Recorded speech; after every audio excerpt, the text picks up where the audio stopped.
Hi, good morning. Today we're going to talk about ways to prevent the onset of breast cancer.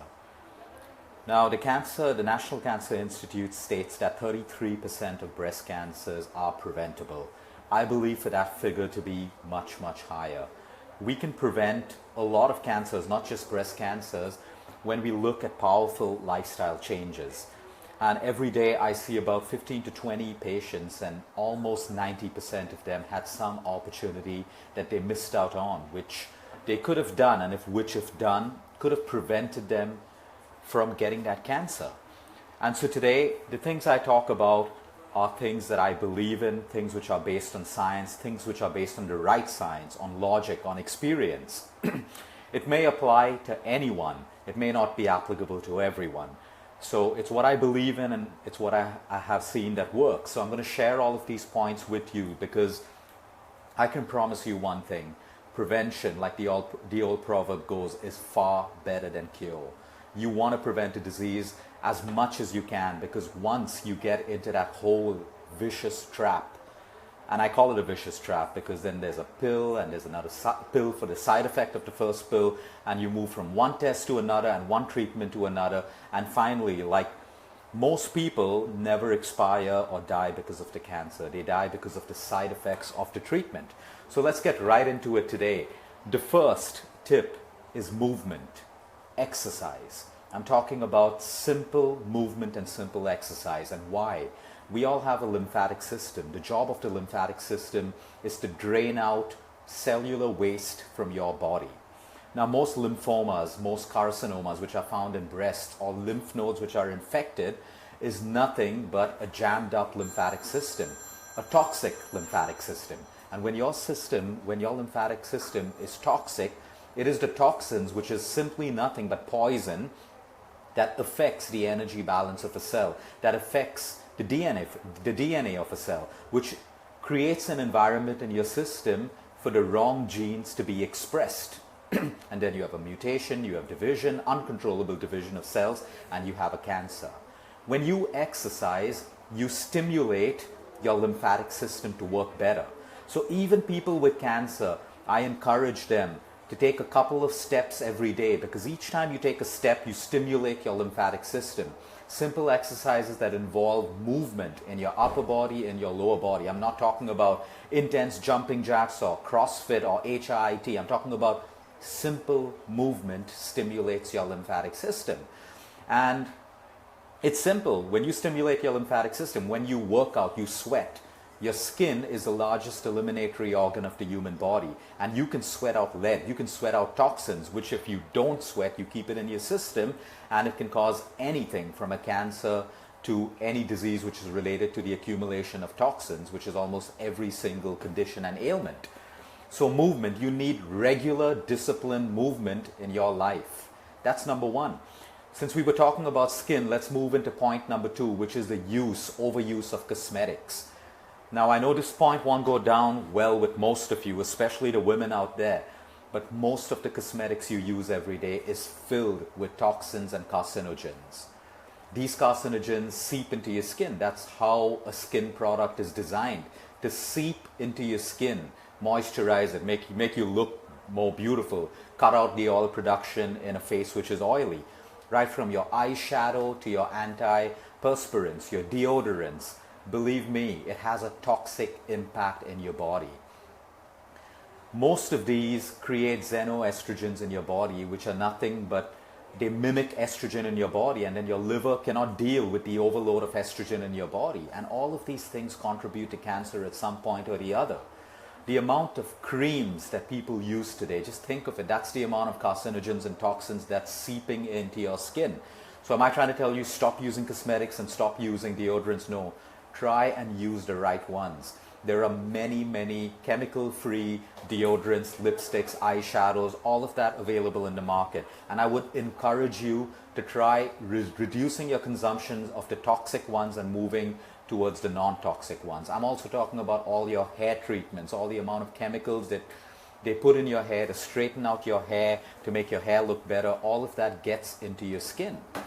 And we all know right now that cancer is an inflammatory disease.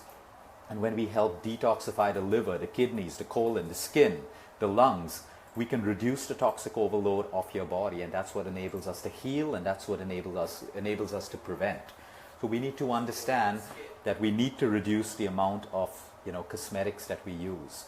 The third point, cell phones and EMF. Yes, it's real. I know there's a lot of science out there proving that there are no studies which prove that electromagnetic frequencies from cell phones or cell phone radiation has an impact on your immune system. But there's also a lot of research showing how a brain reacts to EMF, for as little as 2 minutes when you hold that cell phone next to your ear. And this is a point and a shout out to all the children, all the parents who give your kids cell phones. When they're talking on their cell phones, their skull is much thinner than yours. It's not yet completely developed. So the EMF has a larger impact on their brains. And all this lowers immunity. It interferes with your neurological, activity in the brain. It's real.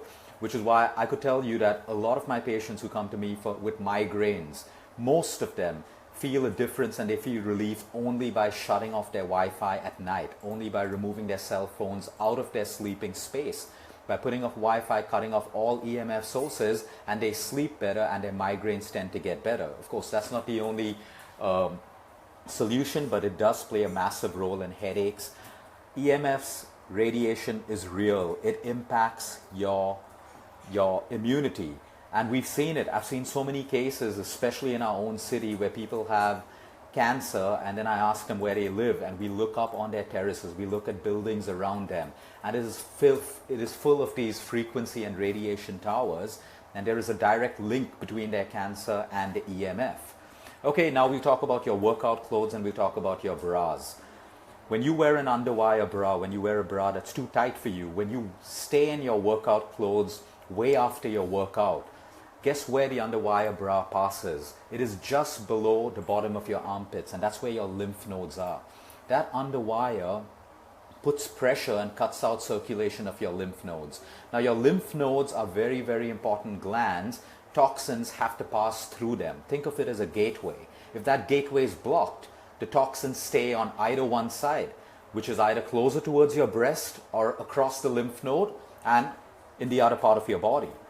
So you need to release, you need to allow the circulation to happen all the time. So when your workout's over, get out of that sports bra, which is always supposed to be tighter in any cases. Try to move away from using underwire bra. There are a lot of options there in the market today, and it's important that you consider this point because it is interfering with the natural detoxification of your lymphatic system. Antiperspirants and deodorants, it's designed to help you to stop sweating. So we spray our underarms because we don't like that, that patch of sweat to show up on the clothes that we're wearing. But again, you have to sweat. The purpose of your armpits is to sweat to release toxins that collect in your lymph node. And now you're spraying it with a chemical that is deactivating those lymph nodes from sweating. And what are you doing by doing that? You're storing toxins in your lymphatic system. You're increasing the lymphatic buildup of lymph, which is toxic, and that has a direct connection to mutations, lymphomas, and carcinomas as well. Smoking and alcohol, we all know about it. We all know that binge drinking, over drinking, smoking has direct connections with cancer because of the carcinogens that you keep in your body. And alcohol slows down the liver, it decreases your immunity when it's not done in moderation. And all of that can lead to a low immunity, which can lead to a possible cancer. Less sleep, and this is extremely important for all the women out there today. I know most of the women are involved in careers and ambitious, and they're trying to build careers, and that's great. But you have to understand that you cannot compromise on sleep, period. No matter how passionate you may be, no matter how many Facebook and social media posts go over there showing that the most successful people in the world sleep for 4 hours and 5 hours and 6 hours, you need to understand that success and the working of the human body are completely different. Your body needs a sufficient amount of rest for hormonal balance. Forget about all of that. Let's talk about melatonin, a hormone which is produced when you sleep. When you reach different phases of your sleep, melatonin, which is an anti-cancer hormone, is produced. When you have the right amount of melatonin in your body, melatonin can actually prevent and reduce the proliferation of cancer cells, of many, many kinds of cancer, including breast cancer in your body. Melatonin is required to generate cell apoptosis, which is cell death, cell destruction. All of our cells have the ability to destroy and kill themselves when they get toxic. But in cancer, certain cells, especially the cancerous cells, lose the ability to die themselves, to self-destruct. And that's why they start multiplying and mutating, and that's how we have the onset of a cancer. And you need this very, very important hormone called melatonin. Now, don't run to the nutraceutical store to buy melatonin capsules, because it needs to be generated in your brain. It needs to be triggered off by a process called falling asleep.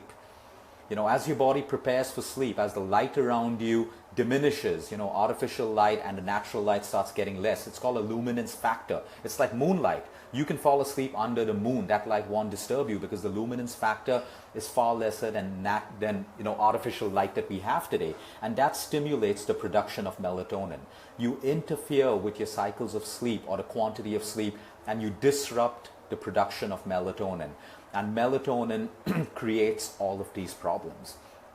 It is also an anti-cancer hormone when it comes to a process called angiogenesis. Now, angiogenesis is cancer cells, they need to survive and to spread. They need to spread, they need energy. So they get this energy by creating blood vessels that rob your healthy cells of nutrition. Now, when you have the right melatonin, melatonin can interfere with this process of angiogenesis and can actually starve a cancer cell from getting the energy it needs to grow and spread. Which is why in conventional treatment today, you do chemo, radiation, surgery, you cut it all off, you burn it all out, you poison your body, you get a PET scan, you're all clear, you're happy, your doctor's happy, and 6 months later or 2 months later or a year later, you come back with a metastatic cancer, because you never changed the environment of your body. You never got to the root cause of why you got the cancer in the first place. So you look at your sleep. Then you look at micronutrition. Okay, we all try to eat healthy today, but a lot of us are still starved of nutrients, trace minerals that are required to build immunity. I'm talking about magnesium, I'm talking about selenium, I'm talking about copper, I'm talking about phosphorus, I'm talking about boron. I'm talking about these little trace minerals which, unfortunately, most of our food is depleted in today. We could be pure vegetarian, we could be eating raw food, we could be eating vegan food, but it's about the quality of food that's available. Most of our plants, most of our crops grow in already depleted soil. By the time it reaches our kitchen top, it's devoid of most vitamins and minerals. And then to make matters worse, we cook it. And we destroy everything that was left in it. Which is why your diet has to have a proportion of cooked food and has to have a proportion of raw food. So raw food gives us those micronutrients and raw digestive enzymes that we need for our bodies to assimilate nutrients from the food that we eat. So yes, talking about supplements, talking about plant-based formulation, unfortunately it is required today, because our food is so depleted, we need to supplement at some point. If we have low immunities, we need to use the right plant-based formulations or the right supplements to make sure that we're not deficient of these trace minerals. All the more if we're going through a chemo or radiation or a surgery, we're further depleting our body because of the conventional treatments and the medications that we use. So we need to supplement it until we have that perfect balance of micronutrients in our body. When you have the right amount of micronutrients in your body from the food that you eat, it also helps you lose weight. Your cells are screaming out for nutrition all the time. They're screaming out for certain vitamins and certain minerals. And if your body doesn't get it from the food that you eat, you will keep getting hunger cravings because your body wants those minerals and vitamins. And that's why we keep getting cravings until our body gets exactly what it needs. So your nutrition has to be optimum when it comes to the prevention of cancer. You need all the vitamins, you need all the trace minerals that your immunity needs to protect yourself.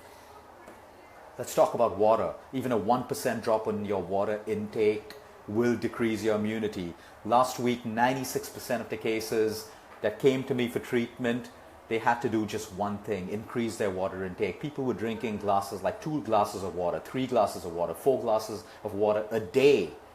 Your lymphatic system, your fluids, your hormones all require a medium of water to generate. And if you don't have that medium of water, you are literally not just dehydrating, you don't give your body the building blocks that it requires to just live, just thrive. Forget about surviving. Your body doesn't have its basic tool, its basic ingredient that it requires to live. So forget about preventing a disease or fighting a disease. It's just trying to survive with the little water that you give it. So please be mindful about the amount of water that you require to drink. It's extremely important when it comes to your immunity. Fat. I know a lot of us are struggling to lose that body fat, and a lot of us give up. But you need to do little things every day that helps you decrease the fat percentage in your body. The very reason that most people don't lose fat is because they're toxic. The moment you start detoxifying and losing and helping your body lose these toxins, you start melting that fat. And because you have so many toxins, you're going to have a low immunity. And we all know that toxins are one of the main causes of cancer. Toxic overload in the human body. So please do little things every day. I know it can seem very, very, very, frustrating to lose that large amount of fat. Start with a couple of inches. Start with 1 inch. Start with, forget about the weighing scale. Let your clothes start fitting you a little bit better, and you're losing fat. But that should be part of your lifestyle program. Birth control pills. Every time you or your daughter is prescribed a birth control pill, what the doctors are not telling you and what they should be telling you are the side effects of birth control. Even the National Cancer Institute has it on their website that women who take birth control pills are at a higher risk of cervical, liver, and breast cancer. This is something that your doctor should be telling you. It is so important. It's so easy to get onto a birth control pill, but your risk of estrogen receptor positive, estrogen receptor negative, and triple negative breast cancers are enhanced when you're on a birth control pill for a long time. Now I know there's acne, there's hormonal issues, there's PCOS and all of that stuff, and you think your only solution is a birth control pill. That's a symptomatic approach.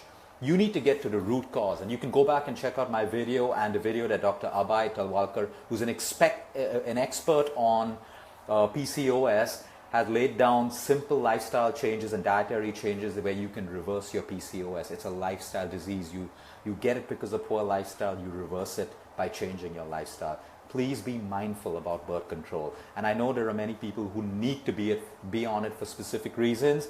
Then you got to help your body detoxify all the time. You got to make sure that your diet is not high in estrogen. You got to make sure that you're not taking any more excess estrogen, because you're already on a birth control that's doing damage to your body.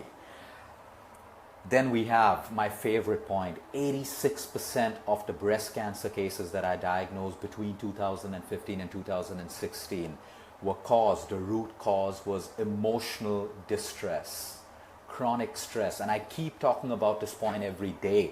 And if you spend time on my website, there are clients who have literally written and expressed how when they changed their emotions, they started healing.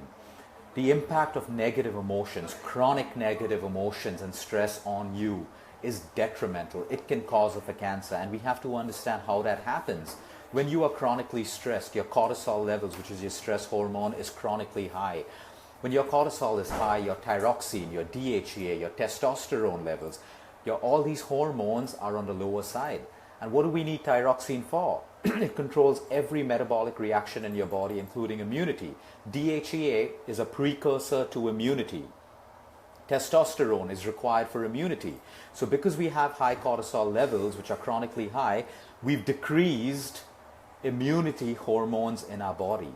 So we have low immunity, we could be the fittest people in the wrong place at the wrong time, and we can start off a mutation, we can get a cancer. You have to understand that you cannot remove the mind from the equation of prevention and healing. And most of these patients, when we diagnose and we try to figure out what was going on in your life, what was going on in your mind at the time you got diagnosed with this cancer, and 86% of them could pinpoint a tragedy or an emotional issue that was happening in their relationships, in their lives, with their kids, financially, socially, all of these points. And then they understand that They see the correlation, and when you see the correlation, you want to change that. When you cannot see the root cause of your problem, you run around like a headless chicken, moving from one doctor to another, one theory to another, and you just get confused because you're not working with the vision of the root cause in your mind. And when you know your root cause, you know that is your path to healing. You will do anything and everything it takes to prevent and heal yourself from that cancer. So be it visualization, be it meditation, be it prayer.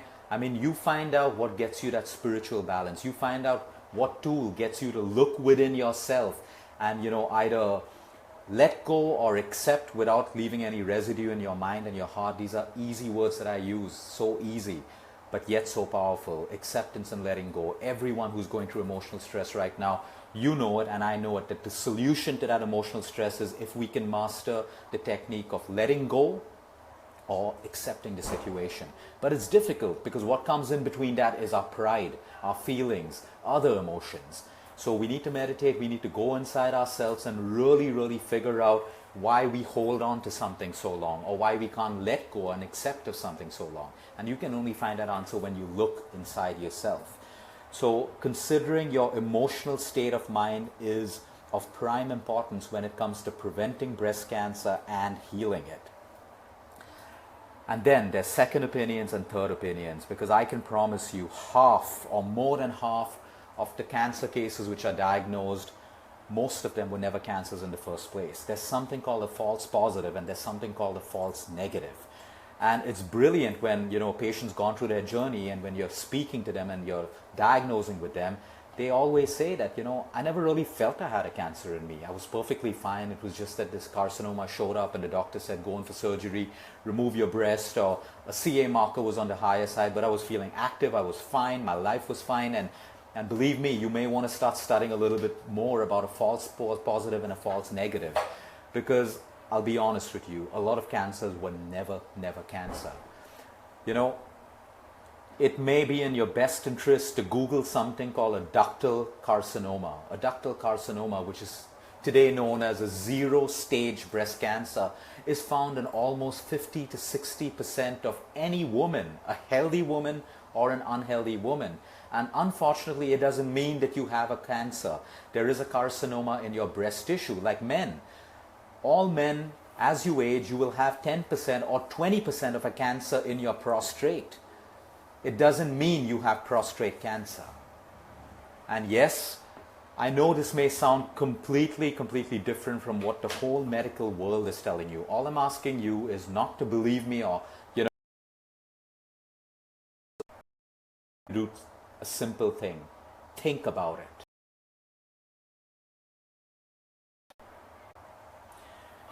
If you fly down to the US, analyze and